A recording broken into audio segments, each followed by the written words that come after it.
Pura, Ariza, Regional Secretary, UCU, Pura. Thanks very much. Speaking from the University and College Lecturers Union, I'd like to thank Paul and North West UAF for organising this conference for people in the North West to get ourselves organised as early as we possibly can, to do everything that we can in terms of the campaign, because what we need to do more than anything else is to get rid of Nick Griffin as being our MEP from this area.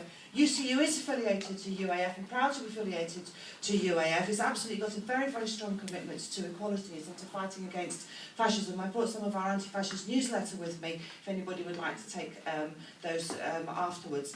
Because I think that in UCU, we know what it's like. We've seen the effects of when fascists try to organise in colleges or on campuses. We've seen the attacks on LGBT History Month and LGBT groups and women's groups. And I'd just like to tell you about something which happens this summer that UCU and students' groups were involved in. Because on campuses, our students are suffering and fighting against the cuts which we can see going on across the public sector. And students are organising against the cuts to education, against the tripling of tuition fees and the education maintenance allowance. And yes, in the middle of that, in the summer, when 2,000 international students were threatened with deportation from London University, they didn't fall for the racism coming from government. They didn't fall for the racist arguments about the situation with these 2,000 international students. They launched an absolutely fantastic campaign for them. UCU was at the heart of that as well. And in fact, it was a successful campaign to allow those international students to carry on their studies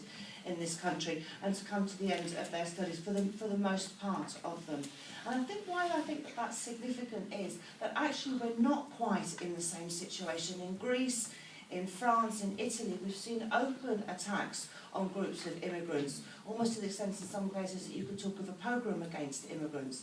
And one of the reasons I think why we're not in that situation here is because of the traditions of Unite Against Fascism, and because of the traditions which they are standing up to fascists on the streets, and standing up to fascists on our campuses, and standing up to fascists in our organisations and in our trade unions. And I think that's what's given our students the confidence to reply to these racist arguments, and that's what needs to give us the confidence that we need to take this campaign against Nick Griffin, to take this campaign forward.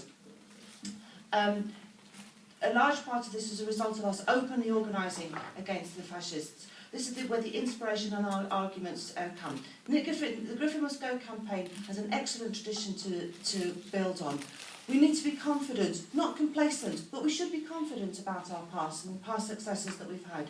Unity is the key here. We need to build a broad and vibrant campaign against Nick Griffin and to focus around these elections which are coming up now. UCU is committed to working with other trade unions, with students, with anti-fascists. We're confident but not complacent, and the people of the North West deserve nothing less. I urge you to get involved in this campaign.